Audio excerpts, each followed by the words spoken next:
Hello everyone, welcome to my click and view channel. ఎలా ఉన్నారు అండి? అందరూ బాగున్నారా? రజాయా, నీకు ఇష్టమా? ఏమొచ్చిందో చూడు దాంట్లో. వావ్, ఏంటో టాయ్ వచ్చిందిరో. ఏంటది రో?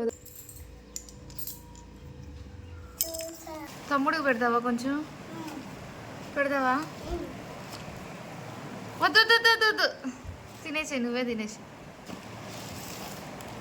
నీకేనా మొత్తం? దాంట్లో బొమ్మను చూపించు, చూపించి చేత్తో తీసుకుని. ఇంకా పెద్దోడు కిండర్ జాయ్ అయితే తెచ్చుకున్నాడు. వాడికి చాలా ఇష్టము కిండర్ జాయ్ అంటే. జనరల్గా చిన్నపిల్లలకి కిండర్ జాయ్ అంటే చాలా ఇష్టం ఉంటుంది. ఇష్టం లేని వాళ్ళంటూ ఎవరు ఉండరు. అదేంటో పిల్లలకి కనిపించే విధంగానే పెట్టేస్తారు షాప్లో. ఫస్టే పెడతారు, ఎందుకు అని అంటే కొంటారు అని చెప్పి. పిల్లలు గోల్ చేస్తే ఖచ్చితంగా కొనిపిస్తారు అని. ఇంకా మా వాడు ఇంత ఆత్రంగా తింటున్నాడు, కానీ పెడతావా తమ్ముడికి అని అంటే పెడతానమ్మా అన్నాడు. అందుకు చాలా హ్యాపీ అనమాట. ఇంకా ఫిష్ కర్రీ అయితే చేసాము. మీరు కనుక మన ఛానల్ని ఫస్ట్ టైం చూస్తున్నట్లయితే మన ఛానల్ని సబ్స్క్రైబ్ చేయండి. అలాగే చూస్తున్న వాళ్ళు ఇంకా సబ్స్క్రైబ్ చేయలేకుండా ఉన్నట్లయితే ప్లీజ్ మన ఛానల్ని సబ్స్క్రైబ్ చేయండి, సపోర్ట్ చేయండి. అలాగే ఎండ్ వరకు చూసేసేయండి వీడియోని. ఫిష్ కర్రీని నేను ఇప్పుడు వరకు అయితే కనుక టేస్ట్ అయితే చేయలేదు. చిన్నోడు ప్రెగ్నెన్సీతో ఉన్నప్పుడు ఒక్కసారి అయితే తిన్నాను. ఇంకా ఆ తర్వాత నుంచి అసలు ఆ ఫిష్ కర్రీ అంటేనే నాకు అసలు దాన్ని చూస్తుంటేనే ఒక రకంగా అనిపించేది, తినాలనిపించేది కాదు. అసలు దాని మీద లేకుండానే పోయింది. చిన్నోడు పొట్టలో ఉన్నప్పుడు అయితే ఇంకా తర్వాత తిందాము అని చెప్పి అనిపించిన నాకైతే అసలు దాని మీద ఇంట్రెస్టే పోయింది, తినాలనిపించట్లేదు ఇప్పుడు వరకు కూడా. కానీ అమ్మ అయితే చాలా బాగా చేస్తారు ఫిష్ కర్రీ అయితే. స్మెల్ అయితే అస్సలు రాదు, చాలా చిక్కగా చేస్తారు, నీట్గా కూడా చేస్తారు అనమాట. నేను ఫిష్ తింటమే తక్కువ అనమాట.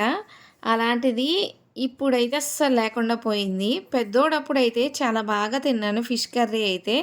పాలు బాగా పడతాయి అని చెప్పారు, అందుకని చెప్పి ఫిష్ అయితే బాగా తినేదాన్ని పెద్దోడప్పుడు. ఇంకా తర్వాత అయితే దాని మీద ఇష్టం లేకుండా అయిపోయింది. జనరల్గా అమ్మలు చేసిన కర్రీ అయితే చాలా బాగుంటాయి. వాళ్ళు చేసినంత టేస్ట్గా మనమైతే చేయలేము, అంటే నేనైతే చేయలేను. ఇంకా ముందు ముందు మనం కూడా మన పిల్లలకి మనం చేసినవంటే నచ్చుతుంది అనమాట. ఎందుకు అని అంటే మన వంట తప్ప ఏమీ తినరు కదా తర్వాత అయితే. ఇంకా మనం కూడా చేసి మనకి అలవాటు అయిపోతుంది, మనకు కూడా పర్ఫెక్ట్గా అయితే వచ్చేస్తాయి. ప్రాక్టీస్ మేక్స్ మ్యాన్ పర్ఫెక్ట్ అన్నట్లు అయిపోతాము మనం కూడా. మ్యాన్ కాదు, ఉమెన్ పర్ఫెక్ట్ అన్నట్లు. ఈ కొటేషన్ అయితే ఆడవాళ్ళకి బాగా సూట్ అవుతుంది. ఎంత చదివినా ఎంటెక్లు బీటెక్లు చేసినా మనకి వంట రాకపోయినా చివరికి మనం వంట అయితే నేర్చేసుకుంటాము ఖచ్చితంగా మ్యారేజ్ అయిన తర్వాత. ఇంకా పర్ఫెక్ట్ కూడా అవుతాము కొన్ని రోజులకి. ఇంక ఇప్పటికే చాలా టైం అయిపోయింది మనం మాట్లాడేసేసి. ఇంకా కర్రీ అనేది ఎలా చేయాలి అనేది చూసేద్దాము. ఫస్ట్ అయితే అమ్మ తెచ్చిన చేప ముక్కల్ని చాలా బాగా క్లీన్ చేసుకున్నారు, స్మెల్ అనేది రాకుండా ఉండడానికి కోసం. పెరుగు, ఉప్పు, నిమ్మకాయ ఇలాగ మొత్తం ఆ ముక్కలన్నిటికీ పట్టించేసి 2 or 3 టైమ్స్ అనేది నీట్గా వాష్ చేసుకోవాలి. చివరికి నిమ్మకాయ పిండి వాష్ చేసుకోవడం వల్ల స్మెల్ అయితే రాకుండా ఉంటుంది. అలాగా మనం చేసిన కర్రీ అనేది చాలా టేస్ట్గా కూడా ఉంటుంది. చికెన్ అయినా సరే మనకి స్మెల్ అనేది రాకుండా ఉండాలి అని అంటే ఫస్ట్ కొంచెం ఉప్పులు అయితే వేసుకోవాలి, సాల్ట్ అయితే వేసుకోకూడదు. కల్లుప్పు అయితే వేసుకుంటే చాలా బాగా క్లీన్ అయిపోతుంది. ఇంకా నెక్స్ట్ చివర్లో నిమ్మకాయ పిండుకోవడం వల్ల ఏంటి అని అంటే దాంట్లో ఉన్న బ్యాక్టీరియా ఏదైతే ఉంటుందో అదంతా పోతుంది. ఇంకా పసుపు అనేది కూడా వేసుకోవచ్చు వాష్ చేసేటప్పుడు. ఇంకా అలాగా మొత్తం నీట్గా క్లీన్ చేసేసుకొని పక్కన పెట్టేసుకొని ఇంకా ఉల్లిపాయ, అలాగే పచ్చిమిరకాయ, టమాటా, ఇంకా అల్లం, చిన్నులపాయలు అవన్నీ నీట్గా కోసి పక్కనైతే పెట్టేసుకోవాలి. ఇంకా మేమైతే కొన్ని ముక్కలు ఫ్రై అయితే చేసుకోవడానికి పక్కన పెట్టేసి ఇంకా కొన్ని ముక్కలు పులుసు అయితే వేసుకోవడానికి అని చెప్పేసి పక్కనైతే పెట్టేసాము. ఇంకా దాంట్లోకి మసాలా ఏం చేయాలి అని అంటే ఉల్లిపాయ, పచ్చిమిరకాయ, అలాగే ఒక టమాటా, అల్లం, చిన్నులపాయ, ఇంకా కొంచెం సాల్ట్ అనేది యాడ్ చేసుకొని మనం బాగా మెత్తగా అయితే గ్రైండ్ చేసుకోవాలి. కొంచెం వాటర్ అనేది యాడ్ చేసుకొని ఇంకా ఆ పేస్ట్ అనేది వేసుకొని పక్కన పెట్టేసుకున్న తర్వాత తిరగమాతలో ఫస్ట్ మనం కోసుకున్న టమాటాలు, అలాగే ఉల్లిపాయలు, పచ్చిమిరకాయలు, ఇంకా కొంచెం 2 లవంగాయ ముక్కలు అనమాట. ఎందుకు అనంటే మనకి స్మెల్ అనేది రాకుండా ఉంటుంది అలా వేసుకోవడం వల్ల. ఇంకా ఆ ముక్కలన్నీ ఆయిల్లో మగ్గిన తర్వాత ఇంకా మనం ఏదైతే పేస్ట్ అనేది వేసుకున్నామో ఆ పేస్ట్ అనేది మనం ఆ ముక్కల్లో వేసి యాడ్ చేయాలి. అలా యాడ్ చేసిన ఒక 5 మినిట్స్కి బాగా వేగిన తర్వాత దాంట్లో నుంచి ఆయిల్ అయితే బయటకు వస్తుంది కదా, ఆ ఆయిల్ బయటకు వచ్చిన తర్వాతే మనం చేప ముక్కలు అనేది దాంట్లోకి వేసుకోవాలి. అలా వేసుకున్న తర్వాత ఒక 2 మినిట్స్కి మళ్ళీ టర్న్ చేయాలి నెక్స్ట్ సైడ్కి. అలా టర్న్ చేయడం వల్ల ఆ చేప ముక్క అనేది కొంచెం ఫ్రై లాగా అవుతుంది అనమాట. అంటే నీచు వాసన అనేది పోతుంది. ఎక్కువసేపు ఉంచకూడదు. ఎక్కువసేపు ఉంచడం వల్ల ఏంటి అంటే అప్పుడే ఉడికిపోతుంది. మళ్ళీ చింతపండు పులుసు పిండినప్పుడు ఏమవుతుంది అని అంటే ఇంకా బాగా ముక్క చెదరడానికి అవకాశం ఉంటుంది అనమాట. అందుకని చెప్పి జస్ట్ ఒక 20 సెకండ్స్లో అయితే టర్న్ చేసుకోవాలి. ఇంకా చింతపండు రసం అయితే పిండేసుకోవాలి. ఇంకా మిగతా ముక్కలు అయితే ఉన్నాయి కదా, ఆ ముక్కలకు కూడా సేమ్ ఇదే పేస్ట్ అయితే మేము అప్లై చేసాము. అంటే కొంతమంది ఏం చేస్తారు అని అంటే అల్లం చిన్నులపాయి, అలాగే కొంచెం గరం మసాలా, ఇంకా సాల్ట్, ఇంకా కారం అనేది యాడ్ చేసుకుంటారు. ఇంకా ఇలా యాడ్ చేసుకొని డీప్గా ఆయిల్లో అయితే ఫ్రై చేస్తారు. ఒక్కొక్కళ్ళు ఏంటంటే తవా ఫ్రై చేస్తారు. మేమైతే తవా ఫ్రైయే చేస్తాము, డీప్ ఫ్రై అయితే చేయలేదు. అంటే ఒక్కొక్కరు టేస్ట్ ఒక్కొక్కలాగా ఉంటుంది కదా. కార్న్‌ఫ్లోర్ కానీ బియ్యం పిండి కానీ యాడ్ చేసుకోవాలి, చెప్పడం అయితే మర్చిపోయాను. ఇవి యాడ్ చేయటం వల్ల ఆ ముక్కలకి ఆ పేస్ట్ అనేది బాగా స్టిక్ అవుతుంది. ఒక 1.5 అవర్ అయితే లీవ్ చేసేసేయాలి. ఇంకా ఫ్రిడ్జ్లో అయితే పెట్టేసుకోవాలి. ఇంకా మనం తీసుకునే క్వాంటిటీని బట్టి మనం చింతపండు రసం అనేది తీసుకోవాలి. ఒక్కొక్కరు పుల్లగా తింటారు, ఒక్కొక్కరు లైట్గా తింటారు అనమాట. ఇంకా మన టేస్ట్కి తగ్గట్టుగా అయితే తీసుకోవాలి.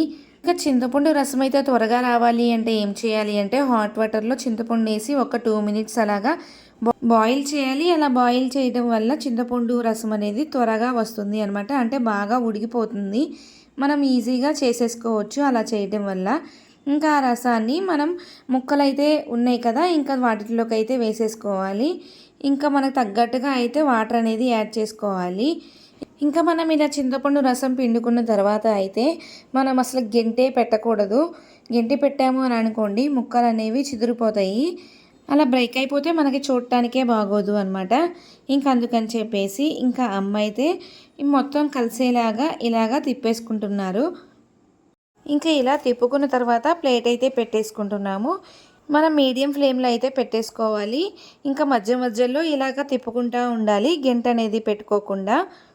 ఇంకా ఫస్ట్ ముక్కలు మగ్గడానికి అయితే ఉప్పు అయితే యాడ్ చేస్తాం కదా, ముక్కలు త్వరగా మగ్గడానికి కోసం. ఇంకా ఈ పులుసులోకి అయితే ఉప్పు అయితే వేసేస్తున్నారు. ఇంకా కల్లుప్పు అయితే వేసుకోవడం వల్ల మనకి చాలా అయితే టేస్ట్ వస్తుంది. ఇంకా దీంట్లోకి కారం అనేది కూడా యాడ్ చేస్తున్నాము. ఈ కారం వచ్చేసరికి సంబార్ కారం అయితే కాదు, గొడ్డు కారం అనమాట. ఈ కారం వేయటం వల్ల కర్రీస్కి టేస్ట్ అయితే వస్తుంది. జనరల్గా నాన్ వెజ్లో అయితే ఖచ్చితంగా గొడ్డు కారమే యూజ్ చేస్తాము. చికెన్స్లోకి అయినా సరే, లేదంటే ఫిష్ ఫ్రైలో అయినా, ఫిష్ కర్రీస్లో అయినా, వేటిలో అయినా నాన్ వెజ్లో గొడ్డు కారం అయితేనే బాగుంటుంది.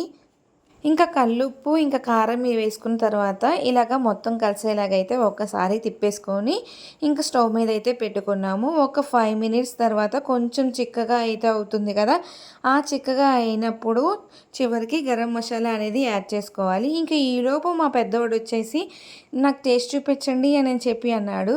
వాడు చూసి కారం ఉప్పు సరిపోలేదు, ఇంకా నాకు కారం ఉప్పు వేయండి అని అంటున్నాడు. మాకైతే ఫుల్ నవ్వొచ్చింది వాడు రియాక్షన్ చూసేసి. ఇంకా కర్రీ అయితే చిక్కబడింది, ఇంకా దించేస్తాము అన్న టైంలో గరం మసాలా అయితే వేస్తున్నాము. ఇదే టేస్ట్ అనమాట. గరం మసాలా వేయటం వల్ల ఎక్స్ట్రా ఫ్లేవర్ అయితే యాడ్ అవుతుంది కర్రీకి.